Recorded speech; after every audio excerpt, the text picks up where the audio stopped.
అందరికీ జై శ్రీరామ్, భారత్ మాతకి జై. శ్రీరామనవమి శుభాకాంక్షలు హిందువులందరికీ. అలాగే సీతారాముల కళ్యాణ సందర్భంగా ఇక్కడ మేము ఒక కార్యక్రమం నిర్వహించాము. పానకము, తర్వాత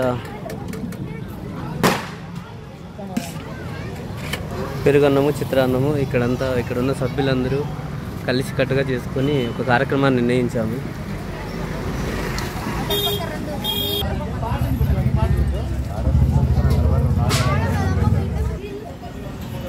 ఈ కార్యక్రమానికి ముఖ్య ఉద్దేశం ఏంటి సార్?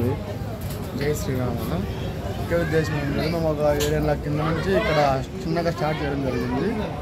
తదుపరి మాకు మన హిందూ ధర్మం ప్రకారము కొన్ని బుక్కులు చదవడము అది ఇది చేయడం వల్ల అన్ని మంచి శుభకార్యంలో ఎక్కడ పోయినా మా వాహనాలకు ఏ ఇబ్బంది లేకుండా ప్రతి ఒక్క దేవునితో పాటు అయోధ్య రాముడు బాలరాముడు నిర్మించడము అన్ని విధాలుగా మాకు చాలా హెల్ప్ఫుల్గా ఉందనేసి దీన్ని ప్రతి సంవత్సరం ఇంకా కొంచెం పెద్దగా చేసుకుంటూ వెళ్తూ ఉన్నాము. దానికోసం కొంతమంది ఇక్కడ చందాల రూపంలోనే అన్నగారు, తమ్ముళ్ళు, మా బంధుమిత్రులు, అన్నదమ్ములు చాలామంది మాకు కొంచెం తోడ్పడి సహాయపడి ఇక్కడ వర్క్ చేయడానికి కానీ, అన్నం చేయడానికి కానీ, దేవునికి కొంతమంది రైస్ దానం, కొంతమంది బెల్లం దానం రకరకాలుగా సమర్పించి ఈ కార్యక్రమం ప్రతి సంవత్సరము పెరుగుతూనే పోతూ ఉంది. కనుక మన హిందూ సాంప్రదాయం బాగా గట్టిగా నమ్మకంతో కూడి ఉండాలని మా వంతు మేము కృషిగా యువకులము పెద్దవాళ్ళ మాటలని కొంచెం వాళ్ళ సలహాలు తీసుకొని చేసుకుంటూ పోతూ ఉన్నాము.